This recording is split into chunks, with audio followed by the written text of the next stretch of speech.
수급이 답이다 시간입니다. 최강천 전문가와 함께하고 있죠. 전문가님 반갑습니다. 네, 안녕하세요. 앵커님 반갑습니다. 네, 오늘 지수 하락은 기관이 좀 주도를 했던 것 같은데요. 오늘 장의 키매는 어느 쪽을 선택하셨나요? 예, 말씀하신 대로 일단 오늘 종합주가지수 5포인트 내외 정도밖에 하락하지 않았습니다만은 그래도 가장 강한 어떤 매도 수급을 기록했었던 기관 투자자가 오늘 매도의 수급이었기 때문에 키맨으로 선정했습니다. 네, 이유도 들어보도록 할게요. 네. 일단 기관 투자자들의 최근의 행태를 좀 보게 되면요.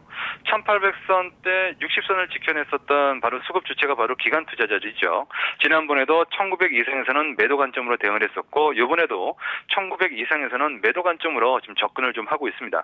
기관들이 그 매도를 하고 있는 이유는요. 첫 번째로는 지수에 대한 어떤 단기 부담이죠. 지수가 단기 부담을 나타낸다라는 얘기는 투신권을 중심으로 한 주식의 수익주권에 대한 어떤 환매 압박으로부터 자유로울 수 없다라는 것이죠. 이 부분이 자연스럽게 수급에 어떤 투신권을 중심으로 한 기관들의 악화를 좀 나타내고 있다라고 봐야 되겠고요. 그다음에 이번 주 들어서 수급의 어떤 매도는 동시만기에 대한 영향, 3개월 만에 들어오는 프로그램 매물에 대한 어떤 영향, 이런 부분들 두 가지가 믹스가 됐다. 그렇게 좀 보시면 될 것 같습니다. 네, 그렇다면은 기관이 오늘 어떤 종목들을 좀 사고 팔았는지 매매 특징도 살펴보도록 할게요. 예, 오늘은 기관들이 전체적으로는 그 매도하는 흐름이었기 때문에 경기 방어 업종들, 통신 업종이라던가 이런 쪽에 대해서만 선별적인 매수였고요. 대부분의 업종에 대해서는 골고루 좀 매도가 좀 나오는 그런 흐름이었었습니다. 시총 순서대로 좀 매도를 좀 했었는데요. 전기전자 업종에 대해서 약 한 480억 정도의 매도가 좀 나왔고, 그다음에 화학 업종에 대해서 450억, 운수장비 쪽에 대해서도 한 450억 내외의 그런 매도가 좀 나타났는데요. 방어주에 대해서는 선별적인 매수, 민감주, 그다음에 시총 상위 업종 매도라는 공통적인 특징이 있습니다. 바스켓 매도가 지금 진행 중이기 때문에 시총 상위 업종에 대한 어떤 골고루 매도가 나오는 것은 너무나 당연하다라고 봐고요. 그 안에 이면에 어떤 그 내용을 보게 되면 오늘은 전기전자 쪽하고 운수장비 쪽을 좀 꼽고 싶습니다. 왜 그러냐면 이벤트에 따른 그런 경계감. 이번 주 최대 이벤트는 바로 벤 버네키 FRB 이장의 입 아니겠습니까? 그것이 이제 이번 주 후반 목요일 날 나온다는 얘기죠. 그러면은 그때 또 선물옵션 동시 만기 흐름과 매칭이 되는 어떤 그런 그 흐름들이 좀 있기 때문에 아무래도 그 미국의 경기 부양책이 나오느냐 아니면은 나온다 하더라도 요번 달이 아니라 다음 달이냐 다다음 달이냐 이런 어떤 그 단기적인 관점에서의 전형적인 모멘텀 플레이어인 기관 투자자들은 앞으로 하기는 하겠지만 이번 달에 하느냐 다음 달에 하느냐가 기관들은 단기적으로 참 중요합니다. 그렇기 때문에 파스켓 매도 플러스 전기전자 관련주 쪽에 대한 어떤 매도가 좀 나온 것 아니겠느냐라고 좀 봐야 될 것 같고요. 운수장비 업종도 그런 관점에서 경기 민감업 섹터인 운수장비 쪽도 이런 어떤 이유로 매도가 좀 나왔다. 그렇게 좀 보고 있습니다. 네, 일단 수익을 챙기자는 측면에서도 전기전자와 자동차주들 좀 팔았던 측면이 있었던 것 같습니다.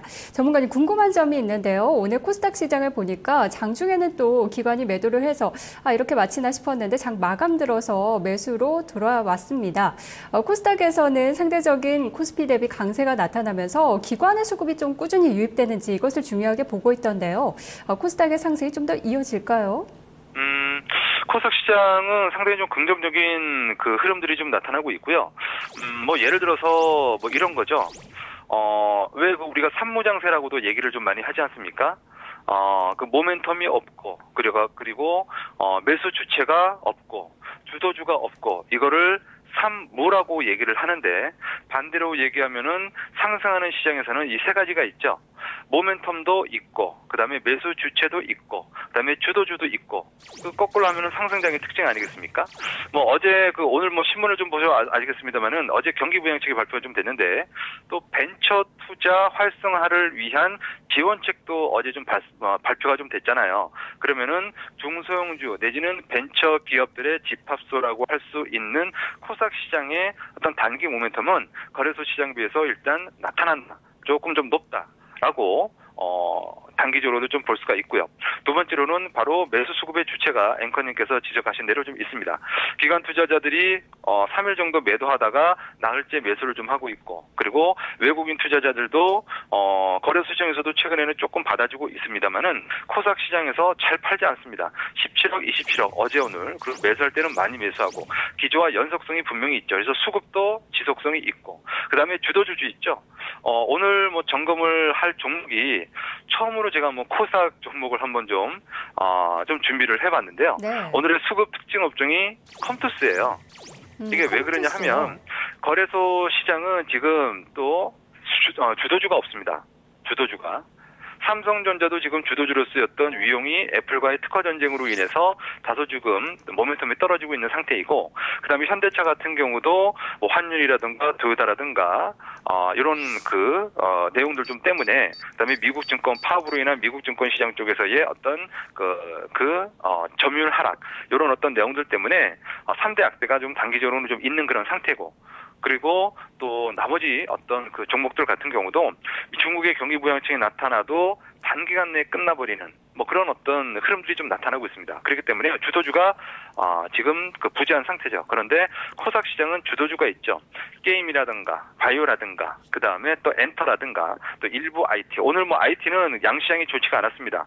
애플과 그다음에 인텔 쇼크, 그다음에 나스닥 시장의 어떤 하락, 뭐 조금 1%면 좀 단기 좀 많이 좀 떨어지는 하락 이런 것 때문에 IT가 좀 좋지 않았는데, 그러나 코스닥 시장은 컴투스라는 시장의 대장주, 매주의 수급 호종과 시장의 주도주가 있기 때문에, 이런 주도주가 살아 있기 때문에 연중 고점을 넘어가려는 그런 시도가 좀 나타나고 있고, 탄탄한 수급 외에 주도주의 어떤 흐름이 나타나고 있다라는 것이 거래소 시장하고는 차별화된 어떤 그런 흐름이 나타나고 있다라는 정도를 좀 체크를 하기 위해서 이렇게 좀 살펴봤습니다. 네, 컴투스 코스닥의 대장주의 역할을 해주고 있다면 이것을 통해서 또 코스닥 시장의 상승 흐름 체크를 해보면 좋겠네요. 전문가님 말씀 고맙습니다. 네, 고맙습니다. 네, 수급이 답이다. 최강전 전문가와 함께했습니다. 넥스트 1부는 여기까지입니다. 잠시 후 2부에서 내일장 보다 자세히 전망해보는 시간 갖도록 하겠습니다. 토마토